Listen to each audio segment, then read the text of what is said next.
Welcome back to the Bluechip Breakdown, Vols fans. I'm your host, Bull. In today's video, we will be talking about the new NCAA rule changes to scholarship and roster limits, specifically pertaining to college football, and what is it going to mean for our Tennessee Volunteers moving forward. Also, we're 6 days away from fall camp, so what players do we feel like will be the most impactful as far as the ones that are returning, transfer portal players, and true freshmen? I cannot wait to hear y'all's thoughts on this. As always, y'all, please make sure to like and subscribe to the channel. All right, so starting off with the new NCAA rule changes to the scholarship and roster limits. Before, it was an 85 scholarship limit and 120 to 125 roster limit, if I'm not mistaken. Now it's 105 for both, which just means that walk-on players are going away. And it sucks a lot for them because they sacrifice their bodies, they sacrifice their time to go out on scout team and help whatever program that they're playing for get prepared for Saturdays, knowing that they probably won't be playing. But they do, at least for the ones playing at Tennessee, get the opportunity to run through that power tee, to being on those team meetings. So that is a good part of it. But again, I just think that it sucks that most of these guys won't still have the opportunity to do those things. And moving forward, I would say that some of the players will still be able to get scholarships. I think that there actually might be more walk-on players that get scholarships as a result of this in different programs. I feel like Tennessee could end up being one of those programs, especially early on. But whenever you think about how do we get to this point, well, the NCAA is going to do whatever the Big Ten and the SEC pretty much tell them to do. So I would say it's a safe bet to anticipate that the Big Ten and the SEC said that this number of 105 for a scholarship and roster limit makes the most sense to us. And that's why it is being implemented. And I'll take it back to whenever I was playing college football. There's at least 20 players on your team that aren't really contributing on the field, even the scout team guys. So 105 might be a good safe number. Some people are speculating on, will we see more injuries as a result of this? I don't think that we will. I just think that what we'll end up seeing is, for some programs, maybe they could get a little bit deeper. We don't know if it's necessarily going to be the better programs or the more mediocre programs. We'll get into that here in just a second. But what does it mean for our Tennessee Volunteers first and foremost? Well, 2020, we got hit with a 28 scholarship ban over 5 years, which basically broke down to like we have to limit 2 scholarships every season over 5 years. I think that we've done that, but it's kind of hard to tell because you never know. Is a player coming up on scholarship, or is it NIL money, or is it something else? So I don't know for sure on that end of it, but I would say that it's a pretty safe bet to anticipate that by 2027, we should be done with that ban because we can get it all knocked out in 1 year, or we can just continue what we've been doing and just take away 2 per year. And, we'll be done either way with that. So that's a great thing for our volunteers. But whenever you look at it from a national perspective, how does this affect all of college football? Well, the programs that are in states with a bunch of talent, with not a whole lot of competition in state, should be able to benefit, very much from this. So UGA would definitely come to mind first and foremost. But I don't know how many players that we'll say maybe are 4 stars, 3 stars, whatever. It really doesn't matter. I don't know how many players would want to go to a program like UGA just to say, hey, I'm playing at UGA, but they're not really playing. Like you are essentially now the new kind of like quote unquote walk on. You're more of that, like scout team player. How many people really want to do that as opposed to going to maybe some lower ranked source of programs and actually competing with more players that are on your same caliber for a starting spot? So that's why I feel like maybe some of these lower caliber programs will end up kind of closing the gap some as far as depth goes with some of these higher caliber programs. This is my opinion, but I would love to hear y'all's down in the comments section. At the end of the day, I feel like things will pretty much just be status quo as it was before. Outside of there won't be as many walk-on players, which absolutely sucks in my opinion. All right, now I would like to share with y'all my top 15 most impactful players in the 2024 season. Starting off with the returning players, Nico Iamaleava will not be on this list. I think it's a given that he should be the most impactful player on our team. And as we're going through this, y'all please let me know y'all's thoughts down in the comment section. So starting off, down at number 5, I have Sham Umarad and Ethan Davis. Yes, I cheated a little bit. Y'all are more than welcome to do the same. You can put 2 or 3 people at each spot. I don't care. It's perfectly fine. If it's a tie and you can make it make sense, I'm right there with you. So starting off with Sham Umarad, I believe that he could end up being the starter at left guard on what looks like a very, very good offensive line. The missing piece, that missing link is the left guard. Now, it's not to say that we don't have a whole lot of talent at that position because I definitely think that we do, but Sham Umarov is going to be the biggest person that could start for us at that position, maybe outside of like a Dane Davis, and I think he's actually bigger than Dane Davis. He's like 6'6", 6'7", 330 or 40 pounds, whatever. I mean, he's a really big dude, but he's got those long arms. He came in to play tackle for us, so I think he's going to do a great job just in blocking and helping out Cooper Mays, also helping out Lance Hurd, who's also new to this offensive line. I mean, whoever the starter is at that left guard is going to be so important. But I feel like Shem with his upside is going to be huge because not only can he help in pass blocking, but in run blocking, he's looked absolutely beautiful. Getting, that double team at the first level and working up to the second level, again, because he's so big, it's going to be a lot easier for him to wall guys off and help our running game get going. So I think he's very important to this team, and he's going to have a very big impact on how successful we are moving forward. Now, Ethan Davis, who hasn't played a whole lot at tight end for us, but he's a guy that now is at prototype tight end size. As long as he stays healthy, he should be the best receiving threat out of that room. A whole lot of talk about when are we going to find another Princeton fan, somebody that's versatile enough to maybe get some handoffs, things like that at the tight end position, but also be able to block, go out for passes, et cetera, et cetera. I think that is Ethan Davis. I am expecting him to be the starter this season and to have a very, very major year.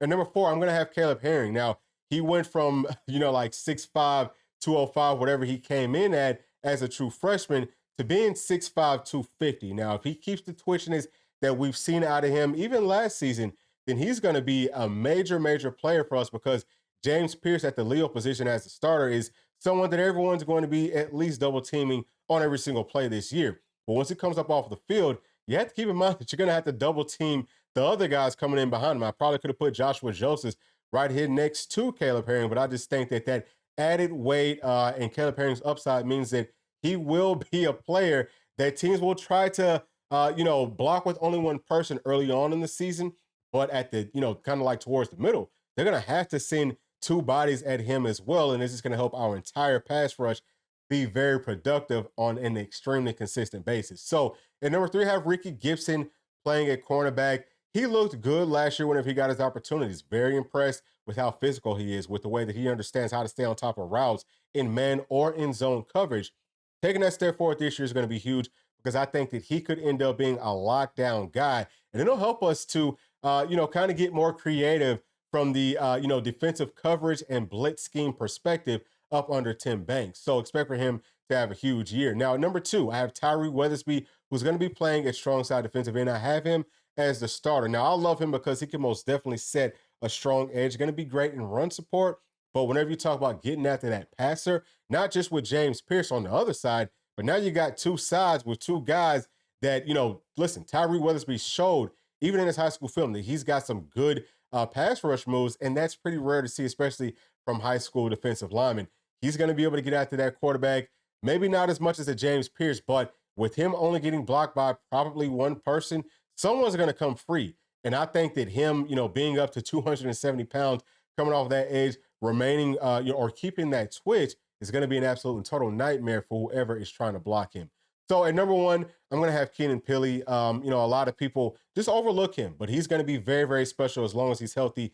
He can do it all. I mean, he's a huge part of this defense. We talked about that first level, with that defensive line, whole lot of good depth, a whole lot of playmakers. But on that second level, we need that leader that can just kind of get them going and keep them going. And that's most definitely Keenan Pili. And I would even say on and off the field, but on the field, obviously, it's going to mean a whole lot more to us. Do not sleep on Keenan Pili. Next, we have the top 5 transfer portal players. And we're going to start off at number 5 with Kobe Thomas playing at safety. I love what I saw from him at Middle Tennessee State, playing versus Alabama. You could tell that he can cover, right? And he's very willing to come up, take on blocks, but also be able to get off blocks and avoid blocks and make tackles. I think that people are also sleeping on him. Expect for him to have a really, really good season, helping us out in run support, but also in pass coverage. I love what I've heard from him in the players' lounges, things like that. You can tell that he's a leader, and he's a huge Tennessee fan. Seems like he grew up as one, so expect for him to make some really big plays for us on that back end of this defense. Now, at number 4, I'm going to have Holden Stays, the transfer tight end from Notre Dame. I love what I saw from him. He's another one that, he's going to do a really good job of going out for passes. Prototype size for that position, but he also understands what it means to play in this league. And we all know that Coach Heupel loves to use his tight ends in this system. Now, knock on wood, if any injuries or anything like that happens, he would be the guy. He could end up being the guy coming out of fall camp. We just don't know. but he's going to be extremely important. And he helps us to have one of the deepest, if not the deepest tight end room that we've had since Coach Heupel has been up in Knoxville. Now at number 3, we have Jamal McCoy, the transfer cornerback from Oregon State. Loved his film breakdown versus Washington. Maybe the best wide receiver room in the entire country last year. He was able to shut down everybody. I think he only gave up 2 catches, and it was kind of like, underneath stuff. And it was something that was way towards the end, which was also kind of, I think that was an underneath pass as well. But he's going to be a lockdown guy. And I think that people are also sleeping on him. Just don't understand how good of a player he's going to be, even in the SEC. He was still very new to playing cornerback his freshman season at Oregon State. But this year, he's going to be more versed in playing that position. And he's got the competition. He's going to be seeing it every single day in practice versus a great wide receiver room. I think he's going to be an absolute standout. And having him and Ricky Gibson, like we talked about earlier, as our 2 shutdown cornerbacks, just expect for the defense to be lights out. Now, at number 2, I'm going to have Chris Brazzell, who's the transfer wide receiver from Tulane. 6'4", 6'5", very, very long and explosive. He's twitchy. That's one of the first things that we talked about in his film breakdown. He's not just tall and long, but he's also twitchy and explosive. He can get up off of the ground, make all the catches, super wide catch radius. He's going to be huge for Nico Iamaleava as a first-year starter in this league. You're going to need to be able to throw the football to some people who you trust to make the catch. He's one that I most definitely trust, whether it's short yardage where he can definitely make you miss inside of a phone booth, or if it's intermediate or deep, he's just a dog, right? Like he's Texas strong. I really, really like Chris Brazzell to have a great season this year. Now, number 1, I'm going to have Lance Hurd. And for obvious reasons, he's coming to the offensive line.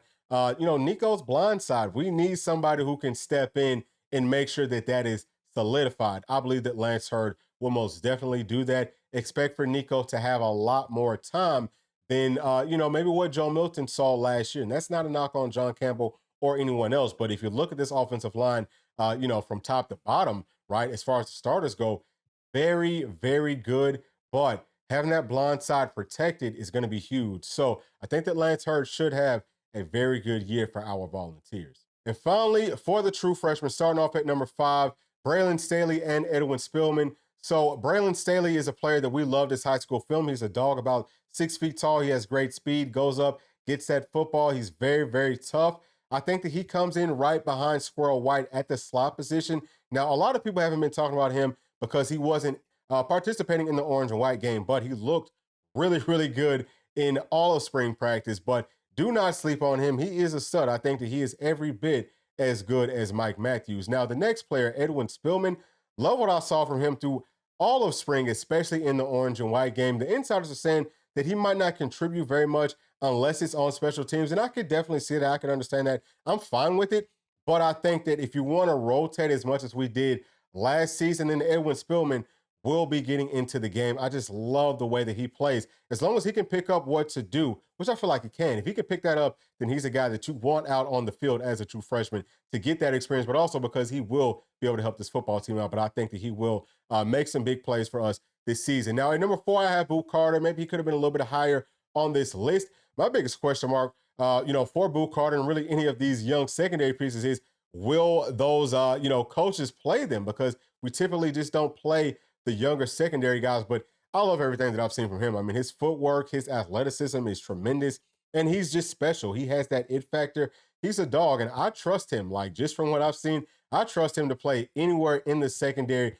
Sometimes you just have to be able to slow down your heart rate. Some people can do it naturally, and I think that Boo is one of those players. Expect for him to make some plays, not just talking about defense, but also on special teams. He'll probably be returning punts and all that. He will make some big plays this season. I can almost guarantee that. Now, at number 3, we're going to have Mike Matthews. I think that he plays a lot somewhere. I don't know if it's going to be in the slot, if it's on one of the outside spots. But if you score every time that we're having a scrimmage, then, yeah, you're probably going to be able to score in real game time situations. But he's another one. He's a dog.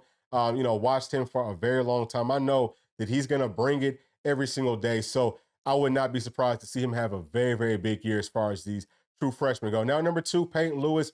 Obviously, he's back. Sounds like he's back 100%. He had like a little minor procedure or something like that, but he's a guy that has really good size, but also really good speed. I love his balance. I mean, he's just an all-around prototype NFL sort of a running back.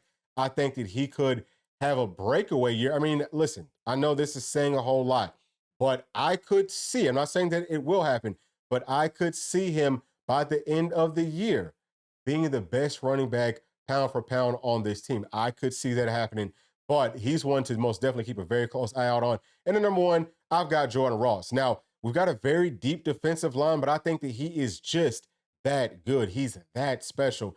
I think that he could end up being the second best pass rusher on this entire team, right behind James Pierce. I think that he's that special as a true freshman. He's already just as big as James Pierce. I think he might be as fast as James Pierce, as much as people don't want to, maybe say that, but I mean, he's just that good. I'll say this though, watching his pass rush moves as a high school player is another part of the reason I think, man, look, he's gonna be able to contribute very early in the SEC. We'll see how he does in fall camp. I'm gonna be watching him maybe the closest because if he's ready to rock and roll, all of a sudden that Rabbits package looks crazy. But those are my thoughts, y'all. Please let me know y'all's down in the comments section. As always, please make sure to like, subscribe, hit that notification bell, share with your friends, family, and other volunteer fans. We'll see y'all on the next one. Thanks. Peace.